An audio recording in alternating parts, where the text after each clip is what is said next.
sebelum saya lebih lanjut untuk menyampaikan apa sih sebenarnya yang akan kita bahas siang ini gitu ya. Teman-teman, saya izin ya, saya panggil Anda semua teman-teman karena dari melihat wajahnya kita nggak jauh berbeda usia kita. Usia saya baru 47 tahun, masih kelihatan 46 kan, Bapak Ibu, teman-teman sekalian ya. Nggak jauh beda gitu ya. Setahun meskipun perbedaannya. Nah,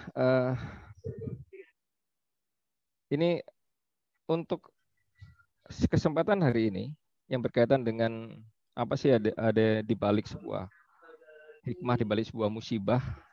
Saya memberikan tagline-nya adalah change your mindset to improve yourself. Karena sebuah musibah pasti akan ada hikmahnya apapun itu. Tapi persoalannya tidak semua orang bisa menyikapi sebuah musibah itu dengan sesuatu yang positif. Ya, karena penelitiannya nanti akan saya sampaikan bahwa orang cenderung untuk berpikir negatif daripada berpikir sesuatu yang positif gitu ya. Izin Bapak Ibu, teman-teman sekalian, ini saya perkenalkan sedikit. Ini nama saya Nyoman Indra Permana. Kalau kemarin teman-teman udah follow Instagramnya Narapatih, saya juga punya Instagram gitu ya. Tapi nggak boleh promosi, tapi saya sampaikan. Kemudian ada kontak saya. Namun hal yang ingin saya sampaikan di sini adalah sebuah quote yang saya bikin sendiri, yaitu quote-nya adalah mungkin tidak penting lagi jadi orang penting, yang penting jadikan orang lain penting sehingga kita lebih penting di mata orang terpenting sekalipun. Bagi saya profesi saya bukan motivator teman-teman. Saya background-nya psikolog ya. Banyak berkecimpung dengan orang-orang yang stres, gangguan mental dan sebagainya. Lama-lama saya juga ikut stres juga gitu. Terus akhirnya ya saya bukan motivator tapi lebih suka mungkin saya banyak sahabat berbagi dan bersinergi gitu ya, sama-sama belajar. Nah, ini quote saya teman-teman. Sekilas saja Instagram saya aja di Nyoman The Glove Indra. Kalau kita ingin bersilaturahmi, senang sekali saya akan follow back Anda semuanya. Berkaitan dengan kondisi saat ini, saya tidak fokus dengan COVID-nya teman-teman ya. Sekali lagi saya tidak fokus dengan COVID-nya. Saya lebih suka dengan fokusnya dengan kenapa kita ada di rumah. Terus apa yang harus kita lakukan. Beberapa waktu lalu di beberapa media disebutkan bahwa ada yang disebut dengan cabin fever. Cabin fever adalah sebuah sindrom, atau gejala atau kecenderungan seseorang yang berada di dalam lingkungan tertentu yang membuat dia merasa sedih, kemudian kecewa, kemudian dia nggak ngerti apa yang harus dia lakukan. Ya, dan ini mungkin berkaitan dengan lamanya orang berada di rumah karena ada sebuah kebijakan kita harus ada di rumah. Nah, menyikapi satu hal, peristiwa, apapun peristiwanya, selalu ada sesuatu hal yang positif atau negatif, itu pasti. Ya, untuk itu dengan kondisi saat ini, bagaimana sebuah hikmah yang kita ambil dari sebuah musibah, saya mungkin lebih mengarahkan bukan musibah, tapi sebuah ujian gitu ya teman-teman. Saya meyakini bahwa Allah tidak akan pernah menguji seseorang atau kaum tanpa ada sebuah solusi. Persoalannya adalah bagaimana kita tetap selalu ikhtiar, kita selalu belajar untuk menemukan solusinya seperti apa, sesuai dengan pengetahuan dan skill kita tentunya.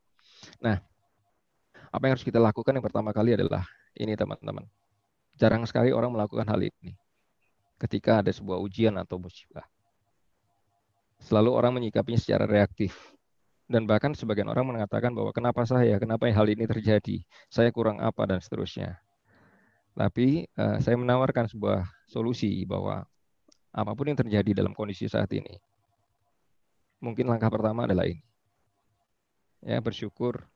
Mungkin banyak orang lain hanya bisa berangan-angan memiliki yang kau miliki. Bercandaannya begini, dulu banyak orang yang malas untuk bekerja gitu ya. Pingin bekerja di rumah, pingin malas-malesan, bangun siang, ya, banyak terlambat, pulang cepat on time. Nah, sekarang suruh bekerja di rumah gitu ya.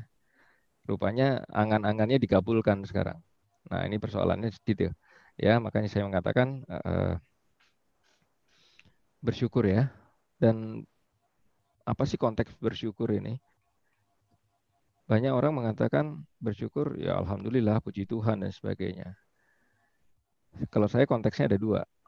Konteks yang pertama adalah nikmatin apa yang sudah kita milikin.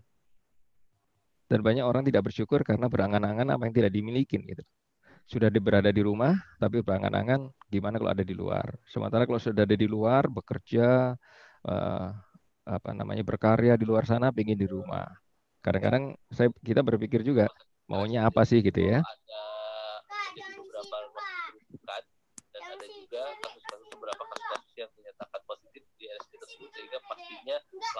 Saya izin ada noise. Ada yang masuk ya? Suara siapa ya? Oke. Udah saya ya. Oke, terima kasih. Yang pertama adalah teman-teman saya menawarkan begini, apapun kejadiannya, terutama hal yang sesuatu yang berkaitan dengan hal yang negatif, ini yang perlu dilakukan pertama kali, bersyukur.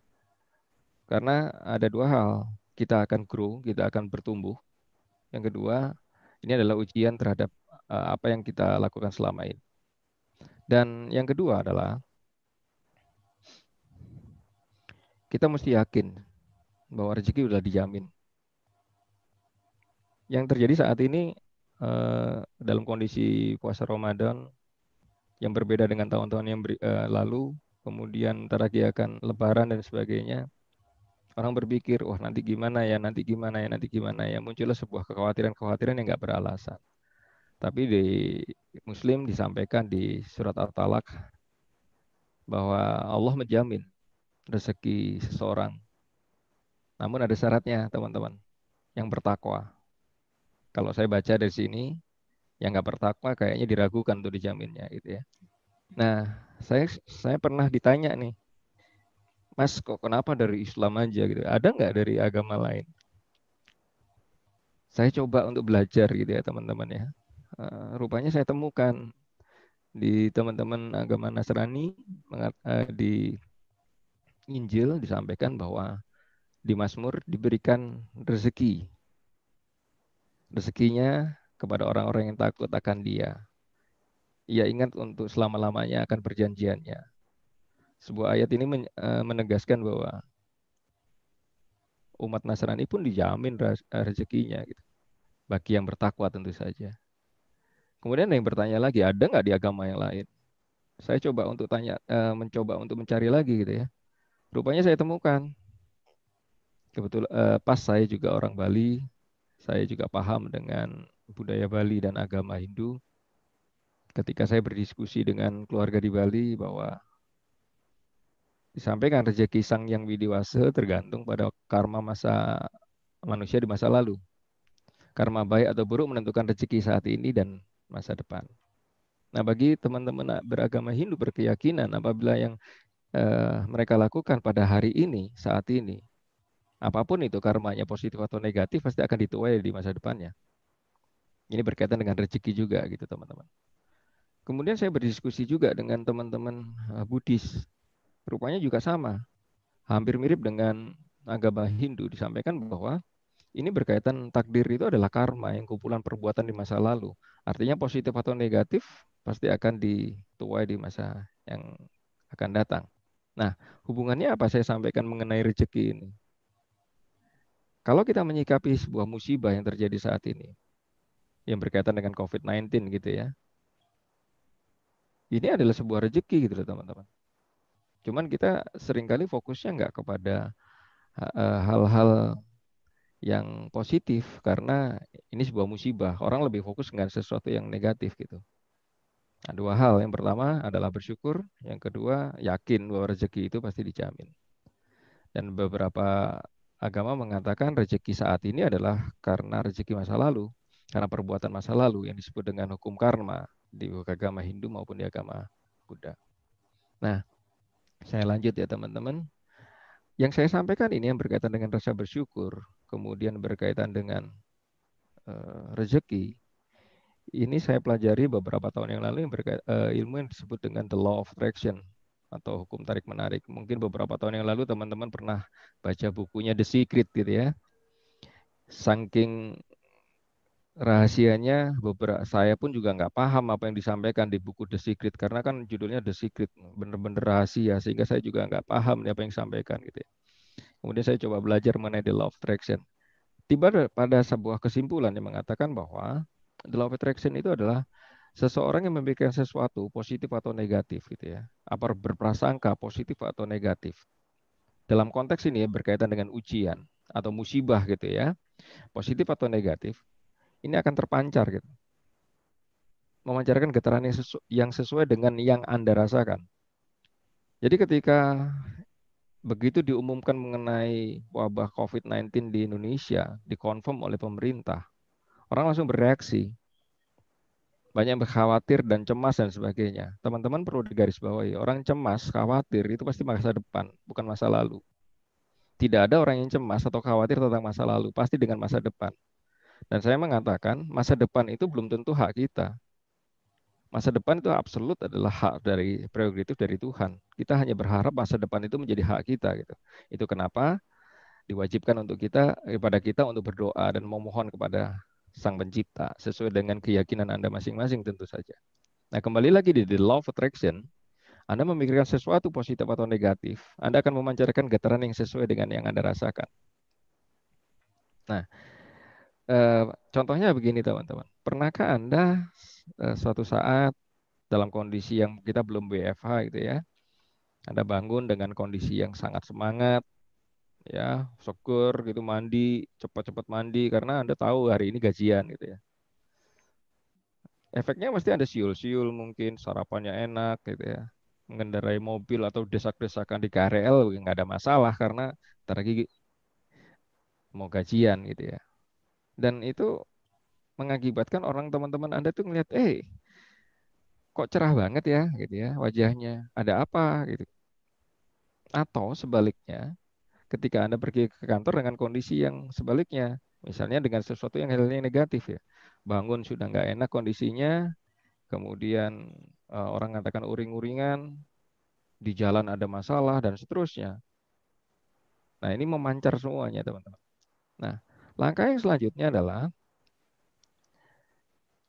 hukum ketertarikan merespon getaran yang Anda pancarkan.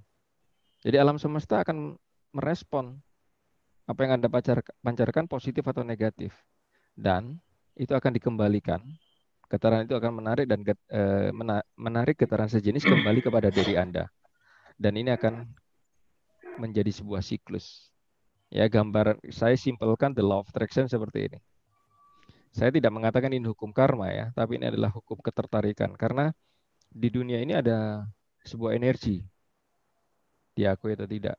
Itu kenapa ada kutub positif dan negatif. Dan selalu di benda yang tercipta di dunia ini selalu berlawan-lawanan, ada positif, ada yang negatif. Nah, ini yang kenapa menjadi landasan bagaimana kita harus menyikapi hal-hal yang terjadi akhir-akhir ini, hampir 2 bulan ini dengan sesuatu hal yang lebih positif. Saya berandai-andai dalam diri saya, seandainya 250 juta manusia Indonesia, 90% saja atau 80% saja semua berpikir positif dan semua mengirimkan doanya, mungkin COVID-19 ini akan segera berakhir. Dan saya percaya kekuatan doa itu sangat luar biasa gitu. Tapi yang terjadi adalah musibah ini disikapi dengan sesuatu yang negatif, dengan sesuatu yang kekhawatiran-kekhawatiran yang semua orang punya persepsi masing-masing gitu. Sehingga itu memancarkan sesuatu yang negatif kepada yang lain. Contoh, Anda tenang-tenang di rumah gitu ya. Terus tiba-tiba Anda baca WA grup gitu ya, mengenai COVID. Anda nggak cek itu berita itu benar atau salah. Karena kekhawatiran Anda membuat sesuatu yang bersikap reaktif. Dan kemudian itu disebarluaskan. Menyebarkan sesuatu getaran yang negatif. Dan tahukah apa yang terjadi? Sebenarnya bukan efeknya bukan kepada orang lain, kepada diri sendiri. Yang membuat lebih khawatir, lebih nggak nyaman, sudah di rumah. Apalagi eh, teman-teman sebentar lagi beberapa teman-teman dipotong gaji dan sebagainya. Ya, yang kita lihat adalah kondisi saat ini seolah-olah kayak teman-teman ojol, teman-teman yang lain berdampak. Bagi teman-teman yang saat ini, bagaikan gunung es, dampaknya ada di bawah, nggak kelihatan. Tapi kita nggak bersikap untuk tidak berteriak gitu ya. Nah inilah landasannya kenapa kita harus memikirkan sebuah musibah itu dibalik menjadi sesuatu yang positif. Ya, tentu saja Anda semuanya tahu, mungkin Anda punya waktu yang lebih berkualitas bersama keluarga Anda. Anda memiliki hal-hal yang selama ini nggak Anda kerjakan, Anda kerjakan. Tapi persoalannya nggak semua orang mudah melakukannya. Simple tapi nggak mudah. Gitu teman-teman ya. Bagi siapapun yang mau bertanya silakan ya. Saya di break aja, mau share silakan. Kita bebas untuk berdiskusi. Lebih senang saya untuk banyak diskusi. Silakan siapa saja. Kalau nggak ada, Oke. saya tetap lanjut. Bagi peserta yang ingin bertanya, boleh melalui chat atau raise hand, nanti akan kita unmute. Oke, ini ada yang bertanya mengenai ini seperti pendahuluan Seven Habits Stephen Covey gitu ya. Iya Pak. Gitu ya. Di Seven Habits Stephen Covey kan ada 7 kebiasaan manusia yang sangat luar biasa. Dan yang pertama kali disebut adalah be proaktif. Ya kalau saya sebutkan ya bisa jadi gitu ya. Sama mungkin bisa tinjauannya dari Stephen Covey pun bisa dari Pak Agustinus ya. Pak Agustinus ya. Ya, tinjauannya dari Stephen Covey juga bisa Bapak. Bahwa banyak orang menyikapi sebuah stimulus itu kadang-kala reaktif. Sedangkan dari Stephen Covey mengatakan be proaktif. Jadilah be proaktif. Jadi tidak menjadi reaktif. Bisa Pak, bisa banget. Ya ada 7 kebiasaan manusia. Cuman yang saya garis bawahi, satu kebiasaan tidak akan pernah terlepas dari kebiasaan yang lain. Karena dia sebuah siklus untuk menjadi orang yang pemenang gitu ya. Nah, tinjauannya bisa di sana juga Pak Agustinus. Terima kasih sudah menambahkan. Saya lanjut juga teman-teman ya, berkaitan dengan the law of attraction ini. Nah, ketika Anda teman-teman punya kesempatan untuk baca buku ya, baca buku dari Shigeo Haruyama, penulis bukunya The Miracle of Endorphin. Disebutkan begini, ketika seseorang berpikir positif, senang dan bahagia, maka otak mengeluarkan hormon beta endorfin. Kalau beberapa tahun yang lalu atau beberapa saat yang lalu Anda pernah dengar tuh ada orang yang menyarankan, ada artikel yang menyarankan tertawalah selama 15 detik setiap hari di pagi hari tanpa sebab gitu ya. Saya ketika membaca itu juga geli juga ya. Kenapa ya? Kok suruh ketawa pagi-pagi tanpa sebab gitu ya. Rupanya ini dibahas di buku The Miracle of Endorphin. Ketika seseorang itu berpikir sesuatu yang bahagia, hormonnya terproduksi dengan sangat luar biasa. Itu kenapa saya punya kebiasaan teman-teman di WFH ini. Saya lebih memilih untuk melihat humor, lihat lawakan, lihat sesuatu yang menyenangkan daripada saya ngikutin berita COVID. Dalam rangka apa? Untuk memproduksi ini hormon beta endorfin ini. Nah, ini sebuah tips juga ya. Dan disebutkan di dalam buku ini, hormon beta endorfin ini adalah hormon kebahagiaan untuk memperkuat daya tahan tubuh, menjaga sel otak tetap muda, melawan penuaan, menurunkan agresivitas, meningkatkan semangat dan daya tahan dan kreativitas. Nah, kabar baiknya sebenarnya imun tubuh itu dipicu oleh beta endorfin. Gitu teman-teman. Nah, ini bagi teman-teman yang perempuan, ibu-ibu, wanita ini. Anda nggak perlu banyak-banyak menggunakan kosmetik. Ya, nggak usah tebel-tebel, cukup aja dengan memproduksi beta endorfin. Itu adalah kosmetik yang sangat alami. Gitu ya. Nah, pertanyaannya kemudian adalah gimana caranya nih untuk memproduksi hormon beta endorfin? Satu yang saya tadi sharingkan adalah isi otak Anda dengan sesuatu yang menyenangkan. Saya selalu sempatkan untuk lihat di YouTube untuk humor-humor stand up komedi lah, ketoprak lah, Sri Mulat lah, itu saya ikutin supaya saya ketawa. Gitu. Saya sempatkan, terutama kapan? Malam hari. Daripada saya ngeliat berita-berita COVID, sekarang penderita 12.000 sampai dan sebagainya, yang sembuh semakin banyak. Ya memang yang sembuh semakin banyak, yang mati juga semakin banyak gitu kan. Nah, daripada saya terstimulus dengan hal tersebut, ya lebih baik fokus dengan hal yang lain. Nah, saya sharingkan teman-teman, gimana caranya untuk bisa berpikir positif ini. Ada perbedaan ya, berpikir positif dan kita melihat sebuah hikmah. Kalau hikmah itu terjadi sesuatu peristiwa, Terus orang berpikir positif, mengambil sisi positifnya. Nah, kalau berpikir positif itu adalah kita belum melakukan sesuatu, tapi dengan menjaga ritme pemikiran kita dulu, gitu. Set up dulu di diri kita untuk menyikapi segala sesuatu itu dengan sesuatu yang positif. Jadi, kalau disebutkan sama Pak Agustinus tadi di Stephen Covey itu adalah be proaktif tadi. Caranya gimana? Yang pertama, yang berpikir positif itu tinjauannya begini, teman-teman. Manusia itu tidak bereaksi secara langsung pada dunia luar. Sekali lagi saya ulangin. Manusia tidak bereaksi secara langsung pada dunia luar, namun bereaksi terhadap realitas internalnya atau peta mentalnya sendiri.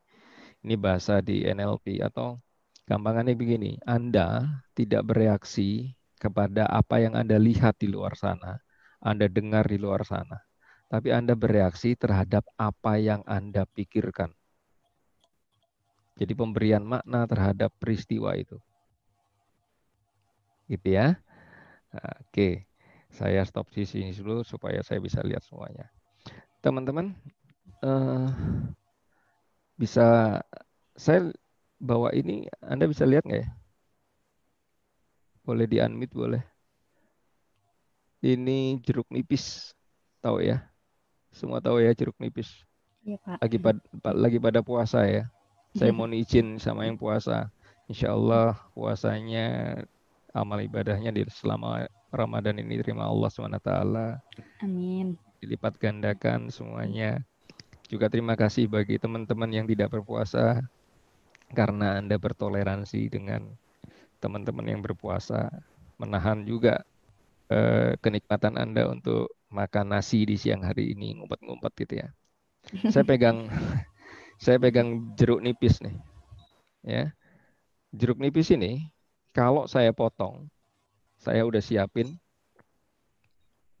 Saya potong aja. Oke.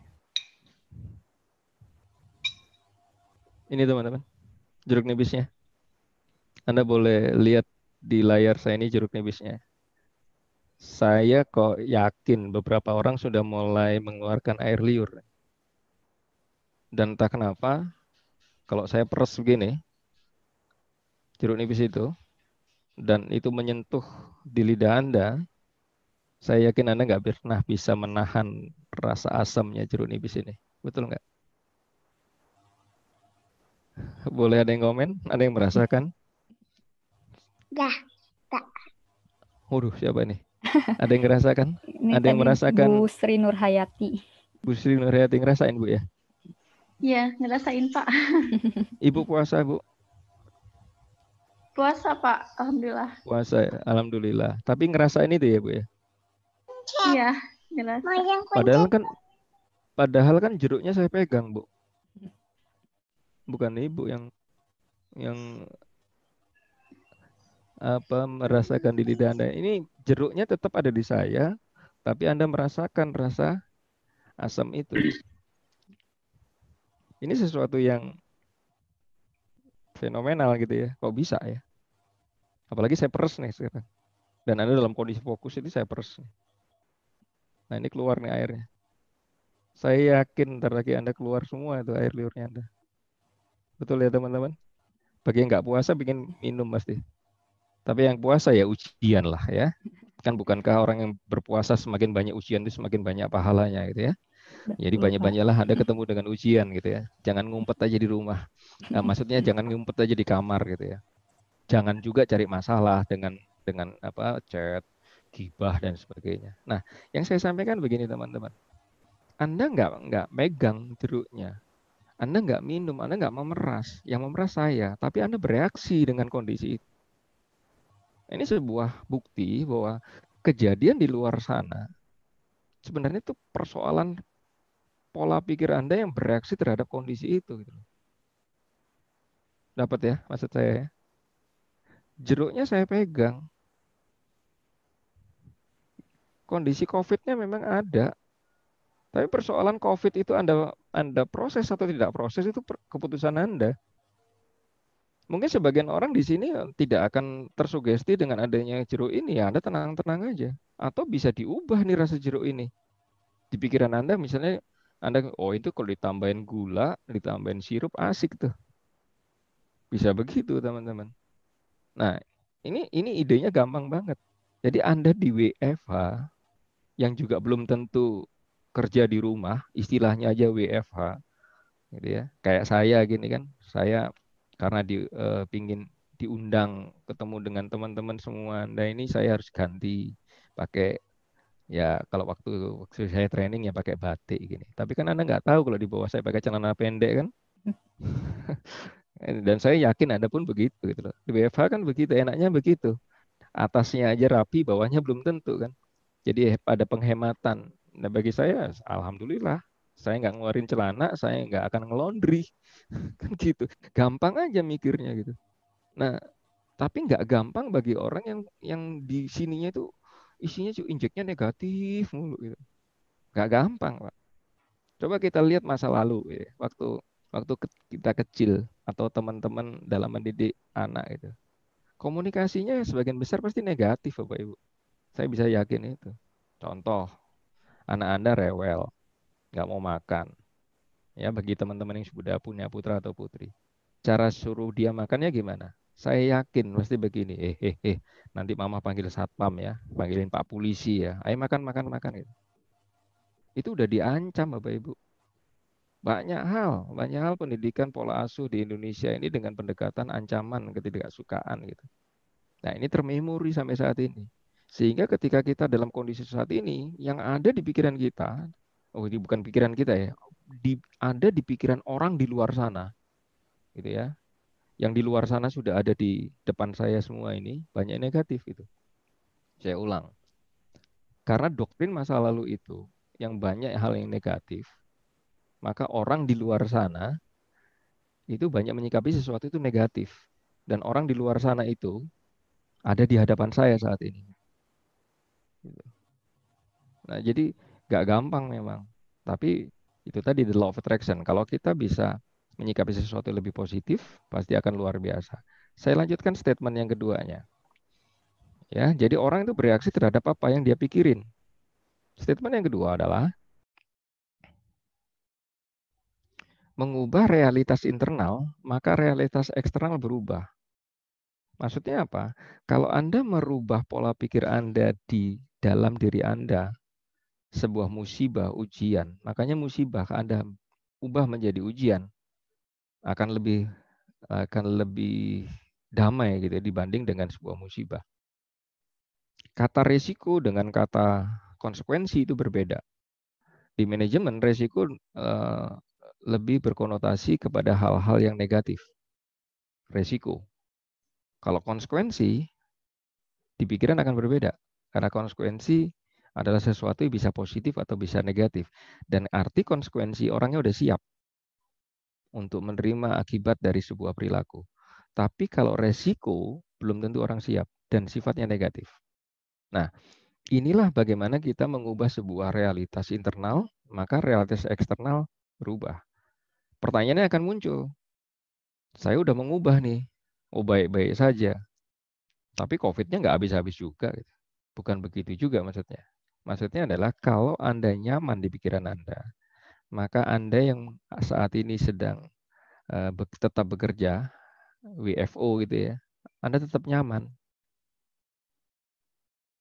Nggak dalam ketakutan dan kegelisahan, meskipun tetap waspada. Makanya di Facebook saya beberapa waktu lalu saya tanya tuh, saya buat status aja, gampang-gampangan aja. Masih ada nggak sih orang yang berjemur dengan konsisten? Saya nanya loh ya, bukan dikomentari untuk beralasan. Itu di Facebook saya itu isinya hampir sebagian besar alasan semua. Alasannya adalah mataharinya nggak terbit lah, mendung lah. Kan saya nanya, ya kan, bukan menjudge gitu loh. Saya juga mau nanya sebenarnya, masih ada nggak sih orang yang disemprot-semprot gitu ya? Waktu viral pertama kali semuanya heboh disemprot. Sampai ibu-ibu harus disemprot semuanya, mukanya disemprot, masuk komplek disemprot gitu ya. Sampai yang jual gas itu kalau dia ngirim sehari bisa 10 kan dia sendiri yang bisa mati gitu kan. Nah, saya juga pengen penasaran, ada nggak sih yang masih punya kebiasaan seperti itu? Atau masih ada nggak sih yang punya kebiasaan selama tetap untuk cuci tangan? Jangan-jangan itu hanya sekedar kebiasaan ngikutin fenomena viral aja gitu. Nah, saya juga menyikapinya ya gampang-gampang aja gitu loh. Kalau kita mengubah di sini, kalau kita baik-baik saja, kita sehat-sehat saja, ya it's okay gitu. Itu aja sih. Gampangnya begitu. Tapi sekali lagi nggak gampang. Makanya kita ketemu di sini untuk dalam konteks bagaimana caranya. Nah, cara yang pertama adalah bagaimana berpikir positif. Ya, ambil semua sesuatu, perbesar yang sesuatu yang positif, perkecil yang negatif. Hindari menerima informasi-informasi yang menguras energi Anda dan itu bisa mempengaruhi imun Anda gitu. Contoh video yang ada di WA group, berita-berita. Saya nggak mau dengerin perkembangan COVID gitu ya. Memang tujuannya baik untuk memberikan informasi. Tapi kalau realitas internetnya nggak bagus, Anda akan fokus dengan kematiannya. Atau fokus dengan siapa yang terjangkit sudah 12.000. Tidak fokus pada yang sembuh. Meskipun sembuh kan dia sakit dulu gitu teman-teman.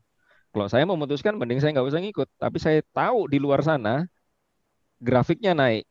Baik yang sembuh maupun yang menderita. Cukup itu aja.